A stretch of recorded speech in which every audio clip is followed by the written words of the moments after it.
Hello people, hello people, hello people, hello people, and welcome back again Vasim Reality ITV. Stara ngoro kuberekwa ndi DJ Sparks. You know guys, ndinoyanyofarira kuona ma videos ekwa Prophet T Fred nema videos ekwa Prophet kuda kwa Jose. Why? Because ndinonzwa zvinhu zvinyowani, ndinonzwa mashura mashiripiti ezvinenge zvichiitika munyika yeZimbabwe. Machechi waya tu. Ndopaona zvichwa kuti vanhu havasi kurara, vanhu vari kushereketa, vanhu vane kushereketwa wawainawo. Saka ndine video yanini anopanapa rinova video ndaona paProphet T Fred, and credit tinoipa Prophet T Fred. Prophet basa mukurova, hatizoziva kuti simba riri kubva kupi, asi basa muri kurova chiprofeti kuchiona. Zvekuzoti kuri kubva simba, I think izvozvo it's none of my business. Hazvina chekuita neni, but inini again ndingokuratidza video randinaro panapa rinova zvakachiitika kwa Prophet T Fred, kwemukadzi akafurwa neshamwari yake kuenda kung'anga. Waenda kung'anga wachitaura kugadzira murume, but zvakazinge zvakakuitika kumberi hazvina kupera mushe. Zvakazopera yawa misodzi, yakapera mumwe atoloza murume waitira kuda kuchengetedza.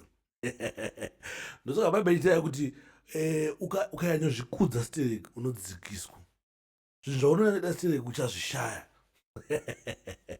Saka ndo zvakaitika panapa.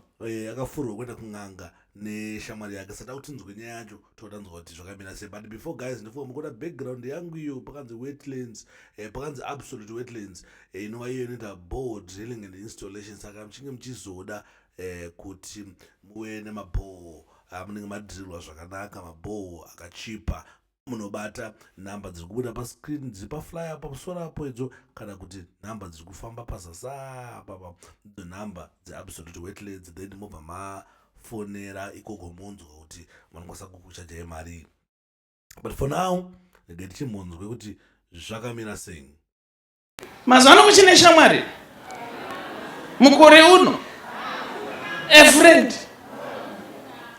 If you have a friend, you don't want peace, you want trouble.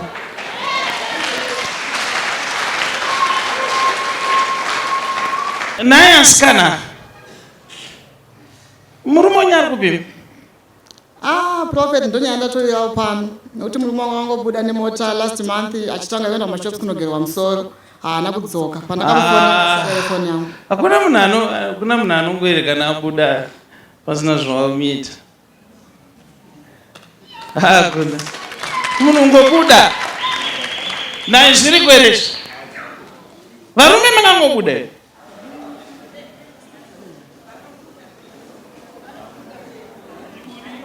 pasina zvavaita.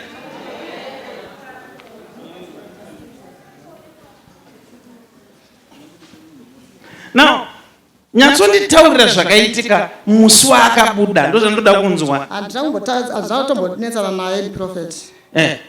Akatongobuda ndobva atora laptop yake nemacertificates ake ndobva atopinda mumota ndobva atobuda. Saka ndakatofunga kuti munhu akuita sei, akuenda kumashops kunogerwa musoro nezvanga ambotara nyaya kugerwa musoro, kuzoti ndimufanire pafoni yake akasada ire foni yangu atozi kusvikana nhasi anenge akatondiblock.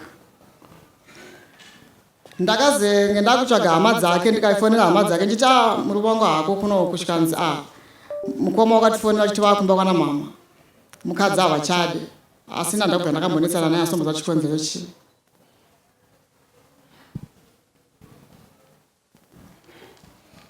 Pakaipaka. Prophet wakumbosikana.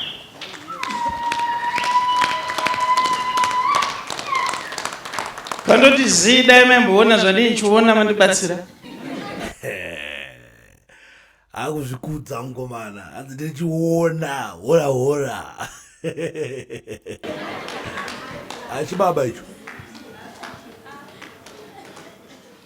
Mukonzi ndinchiona kune ngoro kumapena.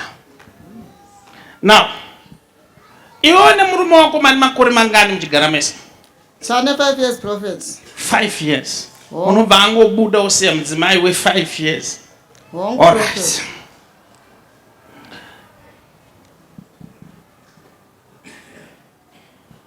Anonzi mai tu ndiani? Mai tu friend yangu andakakura naye classmate yangu. Mazano kuchine shamwari. Mukore uno. A friend. If you have a friend, you don't want peace. You want trouble.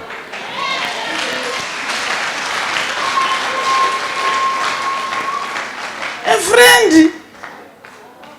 Mukore uno. Ndo shamwari yangu prophet kubva kuchikoro kusvikana nhasi ndingori friends yangu ingori 1. I know. I understand. Now, toda kuona kuti imba yake yaparara sei.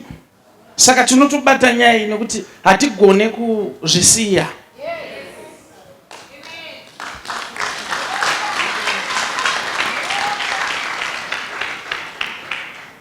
Shamwari yako mai 2 ine kung'anga kwayakakuendesa. Am I correct? Hongu prophet ing'anga yake prophet akangoti invitawo ikoko.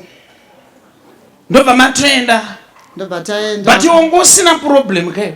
Hayi problem handina hangu ne. Saka sei wakazobatsirwa neng'anga?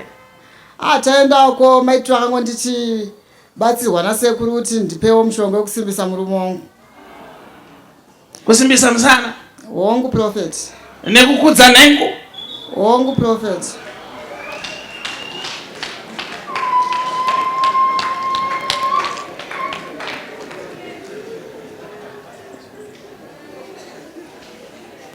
Saka mushonga uyu wakanzouita sei?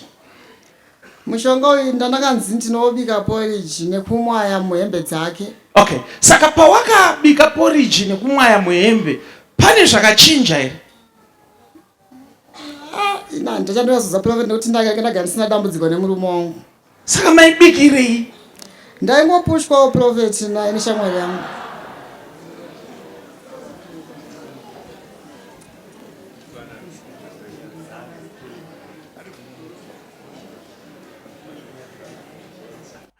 There's something ndakadiscover pano naenda kuchocho kwa prophet Tifred. Vanhu vavo vakafanana neni. Vanoda nyaya because the way vanoshokeka kuti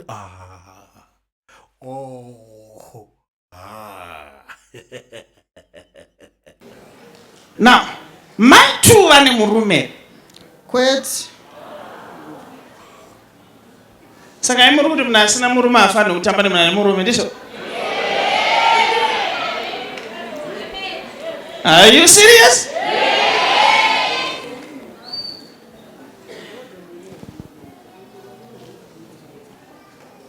Well, now, nyatsundudza kuti porridge waibika sei. Ndoda kuenda newo mbijana. Wosipana zvonodawo kuratidza. Waigona here kumixa tuma ingredients utu. Zvamatava yazodzidzisa prophet mati. Ndati waigona here kusanganisa tumushonga uto twaidiwa muporridge. Kwete. Ndaitoudzwa naiye shamwari yangu ndiyaitondodzidza nekuti akambobika. Kureva kuti am I correct kuti iwewe uri kumba waitora foni yako wakabata tablespoon nemushonga uri papoto wobva wamusendera kuti ndizvo here izvi iye wopindura kuti Hongu. Wobva watora tuma voice notes uchitaura iye wobva ati ndizvo. Hongu prophet. Netuma video uchimusendera. Hongu. Oh yes. Now, rakaidza ndimboyeka foni yako mbijana. Oh yes. Pamachats amaitumirana pane kakatuni kandiri kuona. Ndichadesonzwisisa prophet ndibatsire. Kakatuni kedhongi. You are too much, Papa.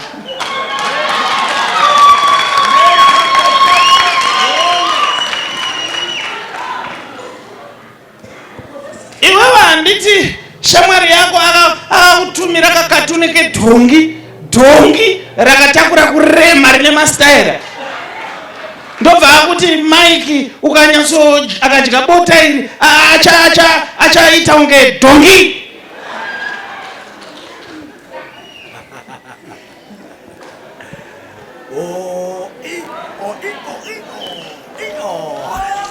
Oh yes.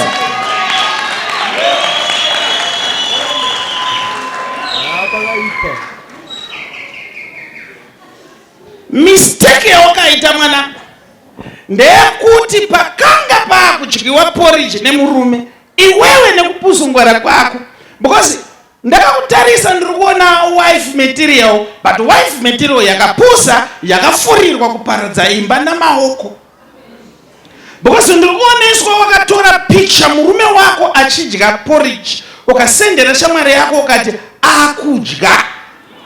Hongu prophet.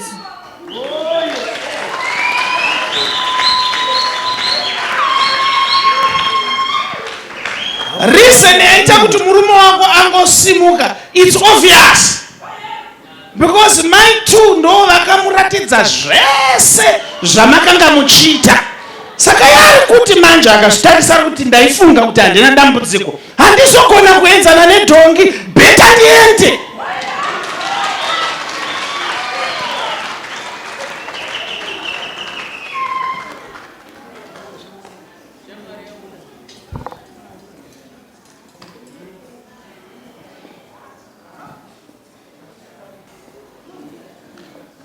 Prophet ndire kuvhunzawo.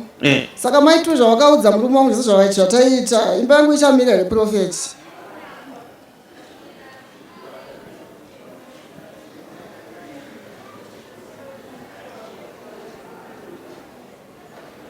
Well,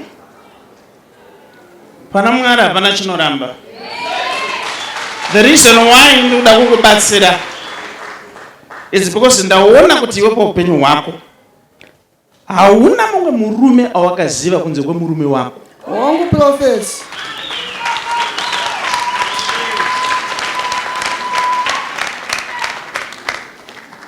Zvese zvaitaurwa nana maiti wangu usikatomboziva zvinorevei, waingoita. Hongu prophet. Chisimudza maoko. Release now. Anyway, isusu panga tida kunzwa, tanga tida kunzwa nyaya. Deliverance ngaichifambire zvakakumberi zvakawanda ngazvichiitwa hazvo, but still semataura nambeta yakuti ukaona vakati Fred hafu so vada nyaya wakafanana neni vanongoitonakirwa nenyaya pozokona the way vanoshamisika sekuti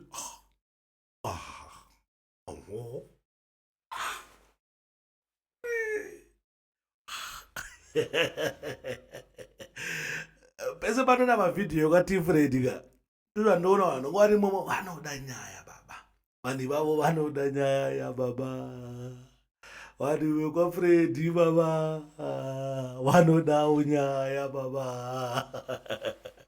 But the way vanonge vachishamisika ka ningiti iwe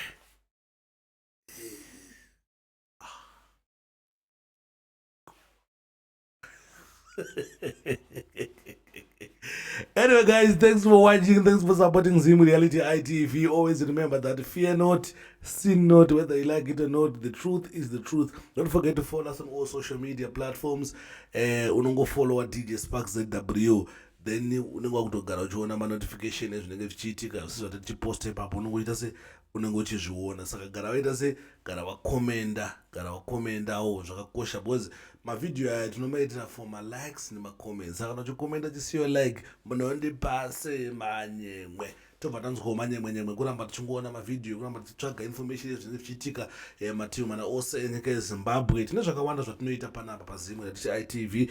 Kune vanga vasingazviziva, panapa tinotaura matrending story ezvinenge zvichiitika, tinobata nyaya dzakasiyana-siyana dzichiitika kumachechi, zvinotyisa, zvinovhundutsa, zvinokatyamadza, tinouyawo futi nazvo panapa tichikupakurira. Then tinoita ma-interviews nema-celebrities. Tine ma-interview, tine show yatinoita inonzi Dialogue with DJ Sparks, yatinenge tichinzwa kuti maceleb ari kuzvigona sei, ari kuzvifambisa sei, zvakamira sei. Saka inonzi Dialogue with DJ Sparks. Munofanira kumboitsvaga that show moionawo, zvinogona kubatsiraiwo izvozvozvo. But before usati wafollowa DJ Sparks, usati wasubscribe kuZim Reality ITV kuYouTube, please follow Jesus Christ saishe namuponesi upenyu hwako. Tsvaga Jesu achawanika, tsvagai Jesu achawanika guys. You will thank me later kana muchinge mawana Jesu.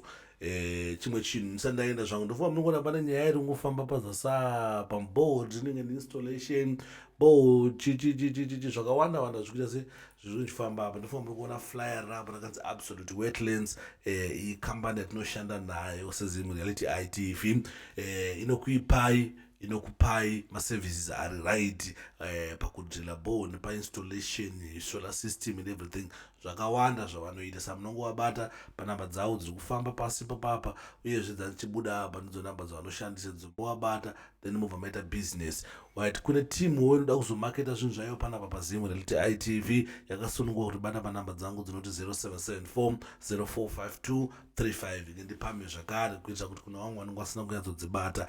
Nhamba dzangu dzinoti 0774 0452 35 ndidzo nhamba dzatinobatika and we are open for business. Kana muchinge mine anything chamuda kuti timakete tishande tiri pamwe chete, we are open for business and we are ready to do business with anyone anyway as long as it business. I'm always open for business. Nhamba dzangu dzatataura munongondibata anytime. I am out.